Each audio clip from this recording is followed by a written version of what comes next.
Buenas tardes a todos. Estamos otra vez en una nueva edición de nuestro programa edu.ar. Hoy venimos a poner sobre la mesa, a debatir este contexto educativo que se encuentra atravesado por la estandarización, en el que lo único que interesan son los resultados y en donde el rol docente cada vez recibe más y más presión, se sienten ahogados sin tiempo, en donde parece ser imposible, algo utópico e ideal, que aparezca la evaluación alternativa. A pesar de esto, vemos que cada vez con más fuerza hay corrientes educativas de diferentes autores que proponen y piden por favor que reveamos nuestras maneras de evaluar para garantizar así una educación más justa, más inclusiva y más significativa para todos. Hoy realmente nos damos un lujazo para charlar todos estos temas.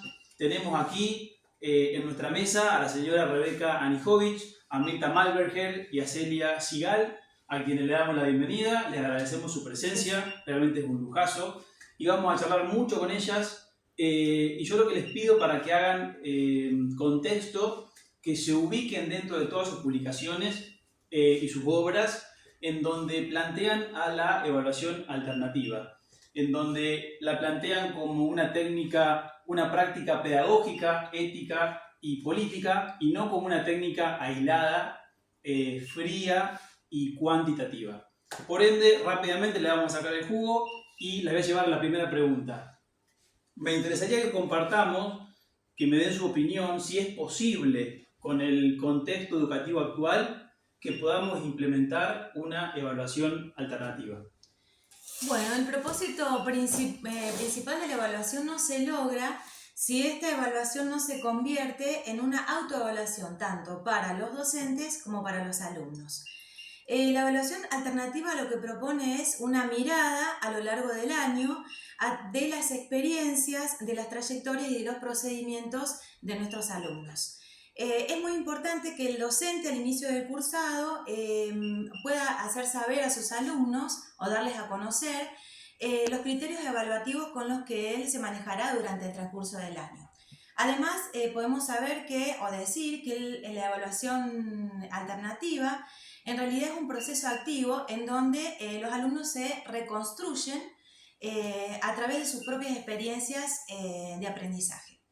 Esto también va a suponer una estrategia en la transformación, tanto en la enseñanza como en la evaluación.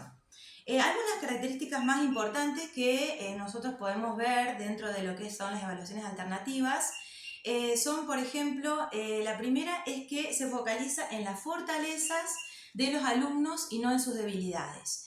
También otra en que aparece el término metacognición, que significa la reflexión del alumno de su propio aprendizaje. Y otra tercera, y no menos importante, es de que se considera la propia situación de partida del alumno o del individuo y no de su grupo etario. Bueno, muchas gracias. La verdad que el debate está muy bueno. Quisiera llevarla rápidamente a la segunda pregunta, en donde por ahí me gustaría que le expliquemos al público, que le expliquen al público, si hay alguna diferencia entre evaluación propiamente dicha y coevaluación. Bueno, buenas tardes a todos. Sí, hay una diferenciación, hay que hacer hincapié en lo que es la evaluación propiamente dicha de la coevaluación.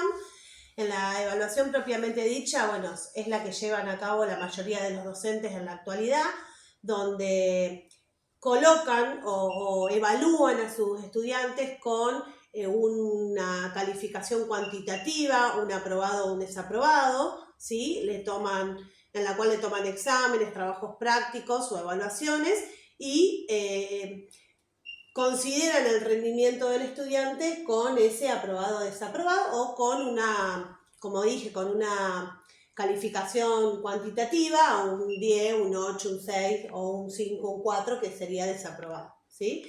En cambio, en la coevaluación intervienen otros factores, como por ejemplo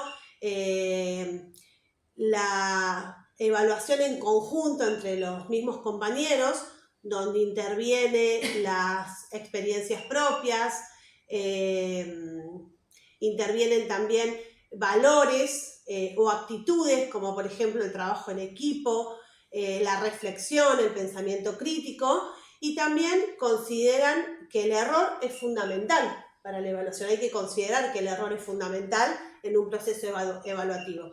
Y esa coevaluación, al igual que la observación y que la autoevaluación, deben estar presentes continuamente en el aula como una práctica habitual.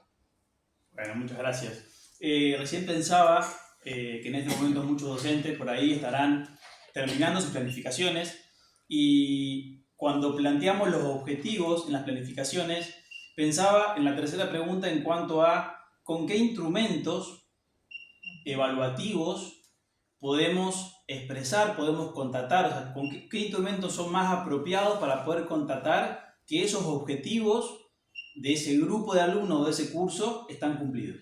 Bueno, buenas tardes a todos. Son variados los instrumentos de evaluación que podemos encontrar. Entre ellos tenemos las rúbricas o matices, la observación, el portafolio, los organizadores gráficos y el diario. Una rúbrica o matiz es un instrumento de evaluación que selecciona criterios a tener en cuenta para la elaboración de un trabajo y muestra los niveles de calidad posible para cada uno de estos criterios. En la observación, que es otro instrumento de evaluación, nosotros podemos ver el desempeño del alumno en los diferentes escenarios dentro de la escuela, ya sea en el aula, en el patio, cómo interacciona con el docente o con sus compañeros.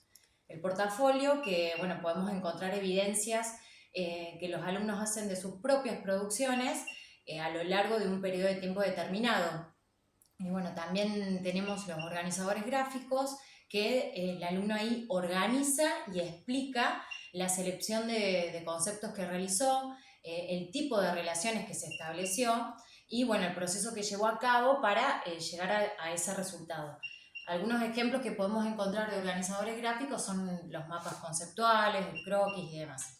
Y el diario, como último instrumento de evaluación, es útil para recopilar información referida al proceso de trabajo del alumno. Y la ventaja fundamental que tiene el diario es que favorece el desarrollo del pensamiento autónomo de ese alumno. Bueno, muchísimas gracias por su tiempo. Además de agradecerle por su tiempo, gracias por esta lucha, por intentar cambios profundos en el sistema educativo y por luchar por una educación para todos.